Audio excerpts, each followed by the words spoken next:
Hello and welcome to Monmouth in Focus, a program about the services and functions of Monmouth County government. I'm Cynthia Scott, your host for Monmouth in Focus. Today, joining me is Monmouth County Prosecutor Christopher Gamiccioni. Thanks so much for joining us. Nice to see you again, Cynthia. Always having a a good pleasure. spring. Oh, happy spring. Always a pleasure to have you here on Monmouth in Focus. Unfortunately, we're still talking about the opioid epidemic and the heroin epidemic, but we are making some progress here, correct? I'd like to say Yeah. so, but at the same time, we're still sustaining a lot of losses. We still are plagued by a large number of fatal overdoses, particularly related to opioids consumption, so it's a shame. But we're raising awareness there. We're still aggressively enforcing the laws by heavy deterrence, heavy investigations. In the end, I just hope we can eventually break demand, and that way supply will go away. Absolutely, yeah. It's a battle. It's an ongoing battle. Have some of the numbers decreased a bit? No, I wish I could tell you that. I wish I could come back and report that today. I'm afraid to say that it's gone the other direction. In the year before last, we had 175 opioid-related fatal overdoses, and then last year we blew through that number, increased about 27% to well over 200. Right. So okay. everything That's that we're unfortunate. doing, I'd like to think that it's helping. Yeah. The combination or cocktail of everything we're trying to do.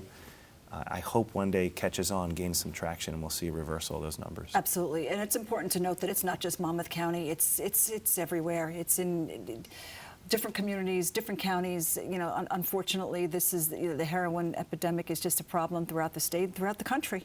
That it is, especially in the Northeast, but unfortunately in many ways New Jersey is an epicenter to this epidemic, and I think it's largely based on its placement, you know, major metropolitan area, Yeah. an international Sure. thoroughfare, Sure. and then just a dense population. Sure. And when we're talking about opioids, we're talking about heroin. That's Well, one of the main problem here, correct? It is. The illegal or natural form is heroin, but also with heroin, that's based off of a plant, right? Well, you have an analog of heroin. It's basically created in a lab. It isn't based on a particular plant or biological substance, and that's fentanyl. Okay. Fentanyl is an analog substance. It's very similar to the addictive properties that heroin has, except it's way, way worse. So when we talk about opioids, we're talking about those in conjunction to include prescription pills as well. Sure, okay. And prosecutor, I know we feel like it's all gloom and doom with this horrendous drug epidemic, but you are making strides when it comes to getting those drug dealers off the streets. I mean, you just had a major drug bust. Tell us a little bit about that. Oh, we had a huge drug bust just a couple weeks back. We dismantled a major drug trafficking organization that was operating on the Bayshore area, and they were moving to the tune of about $200,000 to $400,000 worth of heroin that was laced with fentanyl on a monthly basis. Wow. And we're talking about probably 20 to 30,000 bags on a monthly basis. So we arrested 32 individuals. 9 of them were the drug trafficking organization. The remaining individuals are those that kept the business going by virtue of the repeated purchases they made, and it was a great success. Yeah, so I would imagine it was the culmination of many months of trying to put this whole thing together and finding out who really was responsible for all this. It is. It's a great case. This was a long-standing drug trafficking organization that we were able to break up. I wish I could tell you that that's going to end it, but usually what will happen is a new illegal entity or scheme will grow into that one's place, Right. and we'll have to continue these deterrence efforts. But we're out there watching. I Right. promise you, all our police departments and us and the sheriff's office, we're all working together to try to curb this distribution that's occurring across the county. Absolutely. Now, you talked a little bit about prescription drugs too. I mean, that definitely can be a catalyst to, you know, the street drugs, because you could find them, we talk about it all the time, in your medicine cabinet. Right. Parents, grandparents are taking for other illnesses, and the kids get their hands on them, and they can become addicted. They can. In fact, that's 3 out of 4 people who become addicted to heroin. They usually start off with innocent pill usage, a pill that was prescribed for some ailment or injury, and then when those pills run out, the body wants the physiological fix. So what we found is usually those people will first go out and try to replace those pills, but the state's done a good job. The medical and dental profession are very tight with these prescriptions.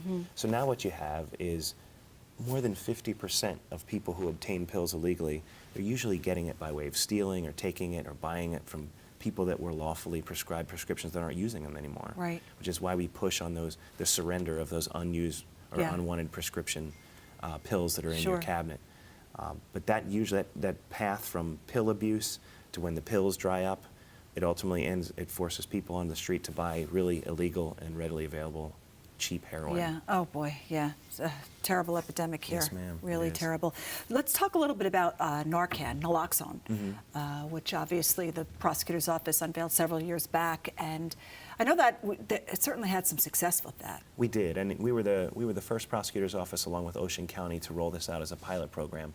So all of our first responding police officers are armed with Narcan, and it has the effect of immediately reversing an opioids overdose, and it's worked. I mean, we are burning through these. Police officers are burning through these kits to the tune of hundreds and hundreds on a weekly basis, reviving people that have overdosed.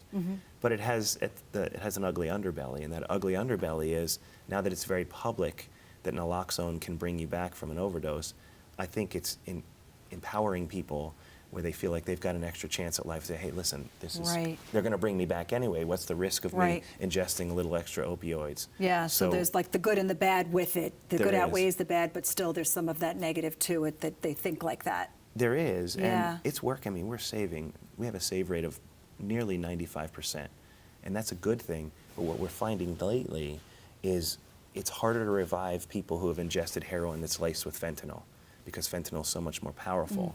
So what's happening is the revival rates are starting to decline for those people that have had both fentanyl and heroin in their systems. So it's not the magic life-saving drug that I think many people think it is. Right, right. When you say it's laced with fentanyl, is the fentanyl is basically, why do they lace it with fentanyl? Is Well, it just a cheaper way to make the drug, or? It is. Fentanyl, you wouldn't even notice it unless it was scientifically examined. I mean, most of the samples I'm talking about are ground up powder that contains ground up fentanyl and heroin. The reason why drug dealers put fentanyl in there for two reasons. First, it's much, much cheaper to produce, and much of it is coming, unfortunately, from China through the southern U.S. border or through illegal internet purchases. But what they do is they inject that in ordinary heroin to create a greater rate of addiction. Because what they're doing is they're basically building clients, right? If it's a richer substance than they're ingesting, the body becomes more addicted to it, and you have a client for life. And the drug Absolutely. dealers generally don't care about whether it could possibly kill somebody. And you know, when it comes to rehab, it's a whole nother. We could sit here and talk about that for another Yeah, segment, you're because right. it is really, you have to be placed in the right place. It is so difficult, and a long battle and journey when it comes to that too. It is, and we have a great number of partners that we work with on breaking that cycle of Yeah. addiction. If we make an arrest of a hardcore user who's clearly addicted to opioids, we have a process for that. There's a drug court, there's an Yep. opioids diversion Yep. program. Because the idea is, if you can break that addiction cycle, there's a good chance that person won't interact with the criminal justice system Exactly. again. And that saves not only their lives, but it saves valuable and precious police resources. Absolutely, Yeah. yeah.